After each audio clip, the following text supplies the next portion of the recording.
இன்னைக்கு நடந்த கொடூரமான சம்பவத்தை உங்களுக்கு நான் ஷேர் பண்ணிக்கணும்னு நினைக்கிறேன். ரொம்ப வருத்தமாகவும் இருக்குது. வண்டியில் வாகனத்தில் வந்து கவனமாக போங்க, மெதுவாக போங்க.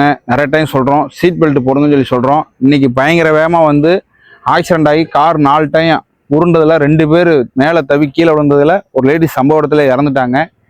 நீங்கள் சீட் பெல்ட் போட்டிருந்தீங்கன்னா இந்த விபத்து ஆயிருந்தாலும் நீங்கள் வந்து உயிர் தப்பிச்சிருக்கலாம். அதேமாரி வேகம் வந்து நம்ம எவ்வளோ எமர்ஜென்சியாக இருக்கட்டும், வேகத்தை கம்மி பண்ணுங்க. உங்கள் நல்லதுக்கு தான் சொல்கிறோம். நாங்கள் வீடியோ போடுறோம், விளம்பரத்துக்காக இந்த வீடியோ போடுறதில்ல. இப்படி இந்த வீடியோவை பார்த்தாவது நீங்கள் வேகம் போடுறதை கம்மி பண்ணுவீங்க, விபத்து நடக்கிற குறைன்றக்காக தான் இந்த வீடியோ போடுறோம். நாங்களும் சொல்லிட்டு தான் இருக்கோம், நீங்கள் கேட்குற மாதிரி கிடையாது. சொல்கிறது என் கடமை, நான் சொல்லிட்டு தான் இருப்பேன். விஷயத்தை நிறைய பேருக்கு ஷேர் பண்ணி விடுங்க. இதை பார்த்தாவது வாகனம் வேகமாக ஓட்டுறவங்க மெதுவாக ஓட்டுவாங்க நம்புகிறேன். இன்னொரு முக்கியமான விஷயங்க, இந்த விபத்து நடந்தப்போ அடுத்த செகண்டே கால் பண்ணி இந்த 5 பேர்த்தில் 4 உசுரை காப்பாற்றின அந்த தம்பிக்கு என்னை மனமார்ந்த நன்றியை தெரிவிச்சுக்கிறேன். எமர்ஜென்சினா உடனே கால் பண்ணுங்கள். எங்கள் வண்டி முதல்ல அந்த இடத்துல இருக்கும்.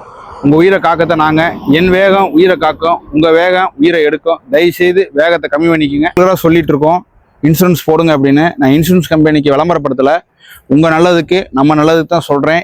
இன்றைக்கி நடந்த வாகன இன்சூரன்ஸ் இல்லாதனால முடிஞ்சு 10 நாள் தான் ஆகுது. இன்சூரன்ஸ் இருந்துருந்துச்சுன்னா இழப்பு ஆனது தான். அவங்க குடும்பத்துக்கு ஒரு 40 லட்சம் 50 லட்சம் பணம் போயிருக்கும். அந்த இன்சூரன்ஸ் இல்லாதனால அவங்க குடும்பத்துக்கு அதுவும் போகலை. தயவு செய்து எல்லாரும் இன்சூரன்ஸ் போடுங்க. முடியறதுக்கு ஒரு நாள் இருக்குனாலும் ஒரு நாள் முன்னாடி போடுங்க, தப்பு கிடையாது.